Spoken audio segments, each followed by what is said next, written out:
आज की कहानी है गोनू झा की भैंस, जिसे प्रकाशित किया है प्रथम एजुकेशन फाउंडेशन ने।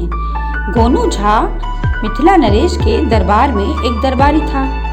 एक दिन गोनू झा ने कुछ ऐसी बात बोल दी कि मिथिला नरेश को और सारे दरबारियों को बहुत गुस्सा आ गया। आइए सुनते हैं कि भरे दरबार में गोनू ने आखिर ऐसा क्या बोल दिया था। मिथिला नरेश के दरबार में एक दिन हंसी मजाक का दौर चल रहा था। सभी दरबारी एक से एक बढ़कर गप्पे सुना रहे थे। एक दरबारी ने कहा, जब मैं छोटा था मैंने मछलियों की बारिश देखी थी। दूसरे ने डींग हाँकी, जरूर देखी होगी। मैंने इतने बड़े चूहे देखे हैं कि बिल्लियां उनसे डर के भागती हैं।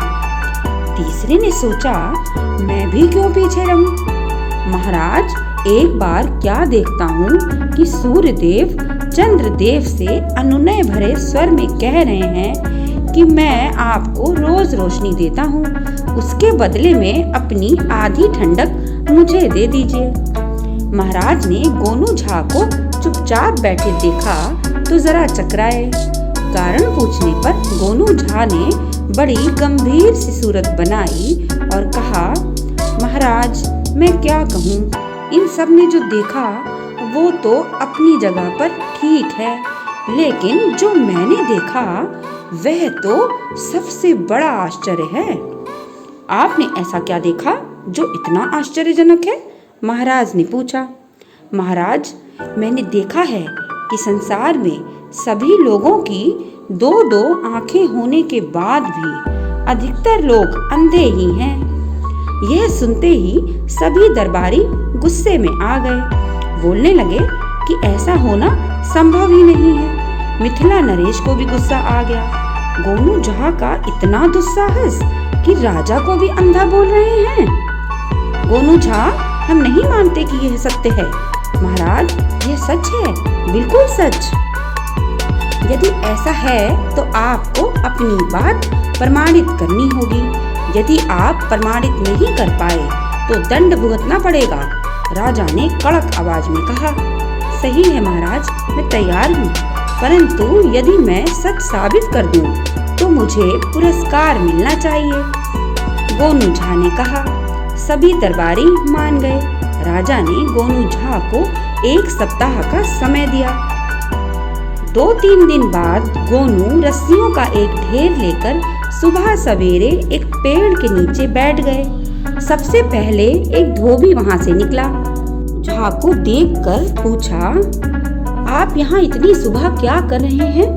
इतना सुनते ही गोनू झा ने चुपचाप उसे पकड़कर एक रस्सी से पेड़ के साथ बांध दिया। तभी राजा का नाई वहां से निकला। उसने गोनू झा से पूछा, गोनू जी, आप सुबह सुबह यहाँ क्या कर रहे हैं? गोनू ने तुरंत नाई को भी एक पेड़ के साथ बांध दिया। धोबी और नाई चुपचाप पेड़ों से बंधे रहे। उनमें गोनू झा के आगे मुंह खोलने की हिम्मत कहाँ थी। तभी मिथिला नरेश भी सैर करते करते उधर ही से आ निकले। उन्होंने गोनू झा को रस्सियों के ढेर के पास बैठे देखा और 2 लोगों को पेड़ों से बंधे हुए भी देखा। उत्सुकता में पूछ बैठे, गोनू झा, आप सुबह सुबह यहाँ क्या कर रहे हैं? प्रणाम महाराज, कहते हुए गोनू ने नरेश को भी एक रस्सी के टुकड़े से पेड़ के साथ बांध दिया। महाराज, आप यूं ही खड़े रहिए, कुछ ही देर में आपको सब ज्ञात हो जाएगा। गोनू ने हाथ जोड़कर कहा। कुछ देर तक लोगों के पेड़ों से बंधने का क्रम चलता रहा। फिर एक किसान वहां से निकला। गोनू, राजा और अन्य लोगों पर उसकी नजर गई। महाराज को प्रणाम करते हुए उसने गोनू झा से पूछा, गोनू जी, आप सुबह सुबह रस्सियों का ढेर लेकर क्यों बैठे हैं और आपने महाराज समेत इतने लोगों को पेड़ों से क्यों बांध रखा है? गोनू झा उठे और उस किसान का हाथ पकड़कर बड़े आदर के साथ राजा के पास ले गए। महाराज, यहाँ जमा सभी आदमियों में केवल ये ही एक ऐसा मनुष्य है जो देख पाता है। इतने लोगों ने मुझे बैठे हुए देखा, फिर भी पूछा कि मैं क्या कर रहा हूँ, और सभी ने पेड़ों से बंधे लोगों को तो अनदेखा ही कर दिया। केवल इस साधारण किसान ने सब कुछ देखकर मुझसे ही सही प्रश्न किए। हो गया ना प्रमाणित महाराज। गानू झा, हमें आपकी बात पर पूरा विश्वास हो गया है। आपका प्रमाण निराला था। मैं आपको 1000 मोहरें पुरस्कार में देने की घोषणा करता हूँ। आप तो वास्तव में हमारे राज्य के सबसे बुद्धिमान व्यक्ति हैं। मिथिला नरेश ने खुश होकर कहा।